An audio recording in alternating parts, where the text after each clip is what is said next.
Assalamualaikum warahmatullahi wabarakatuh. Saya Siti Latifah dari kelas 6B ingin memaparkan materi dari tugas individu 2, yaitu tentang proses inovasi pendidikan.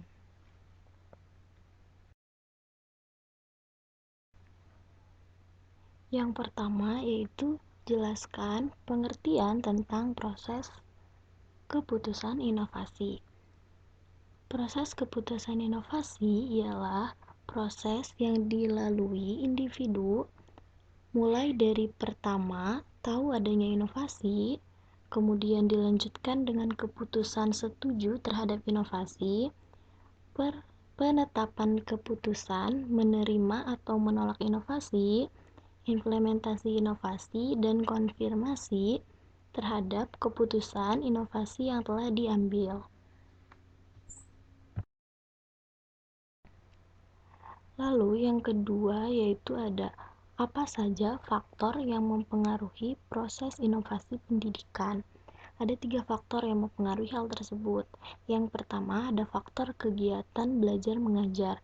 Dalam pelaksanaan tugas pengelolaan kegiatan belajar mengajar, terdapat berbagai faktor yang menyebabkan orang memandang bahwa pengelolaan kegiatan belajar mengajar adalah kegiatan yang kurang profesional, kurang efektif, dan kurang perhatian.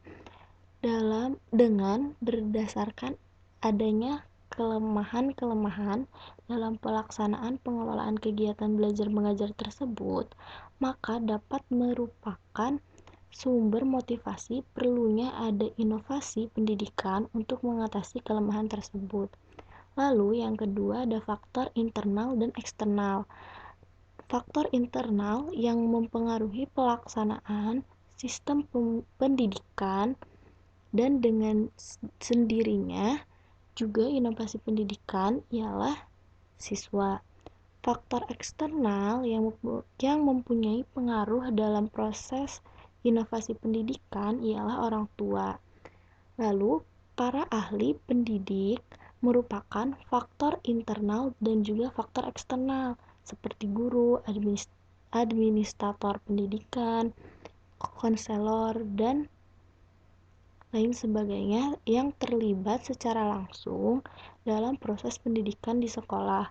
Lalu yang ketiga ada sistem pendidikan atau pengelolaan dan pengawasan. Dalam penyelenggaraan pendidikan di sekolah diatur dengan aturan yang dibuat oleh pemerintah.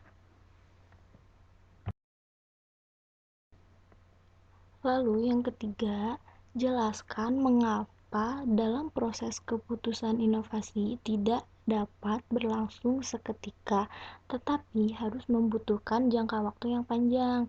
Nah, jawabannya karena dalam proses keputusan inovasi terdapat beberapa tahap, mulai dari tahap pertama tahu adanya inovasi, kemudian dilanjutkan dengan keputusan setuju terhadap inovasi, penetapan keputusan menerima atau menolak inovasi, implementasi inovasi, dan konfirmasi terhadap keputusan inovasi yang telah diambilnya.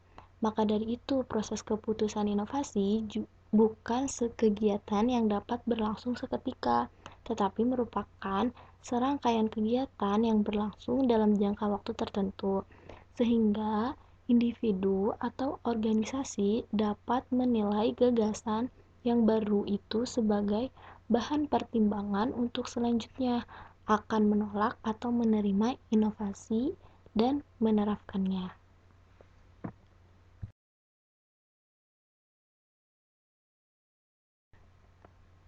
Lalu yang selanjutnya yaitu sebutkan dan jelaskan ciri pokok keputusan inovasi yang membedakannya dengan tipe keputusan yang lain. Ciri pokok keputusan inovasi dan merupakan perbedaannya dengan tipe keputusan yang lain ialah dimulai dengan adanya ketidaktentuan tentang suatu inovasi, tentang sesuatu.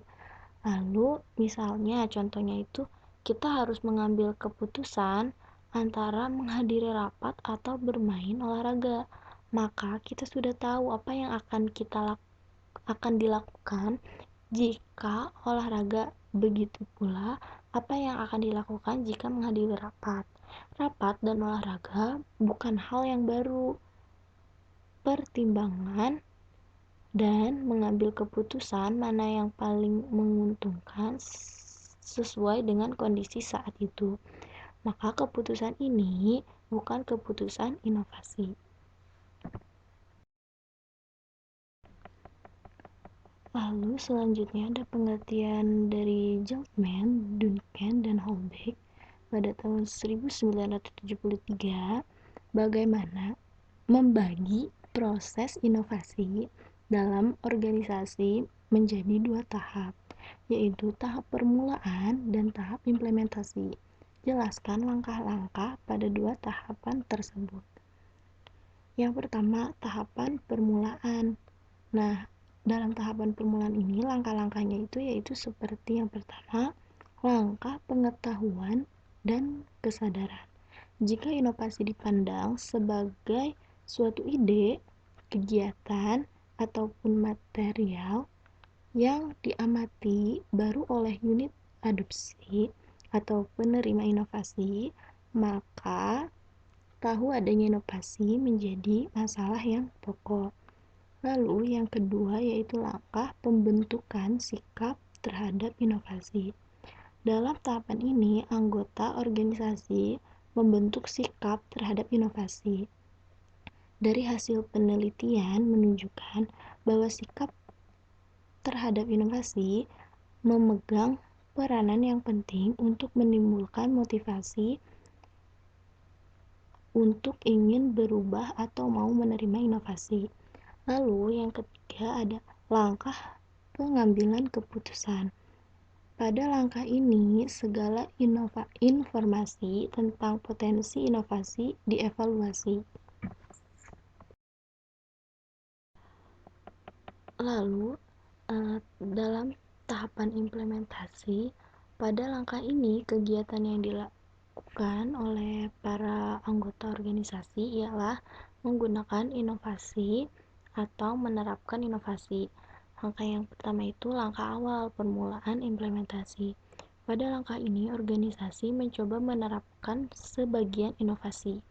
Lalu selanjutnya, langkah kelanjutan pembinaan penerapan inovasi. Jika pada penerapan awal telah berhasil, para anggota telah mengetahui dan memahami inovasi serta memperoleh pengalaman dalam menerapkannya, maka tinggal melanjutkan dan menjaga kelangsungannya.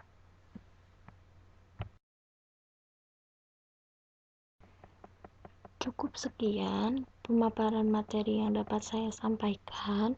Sebelumnya, mohon maaf bila ada kesalahan dalam menjelaskan. Terima kasih. Wassalamualaikum warahmatullahi wabarakatuh.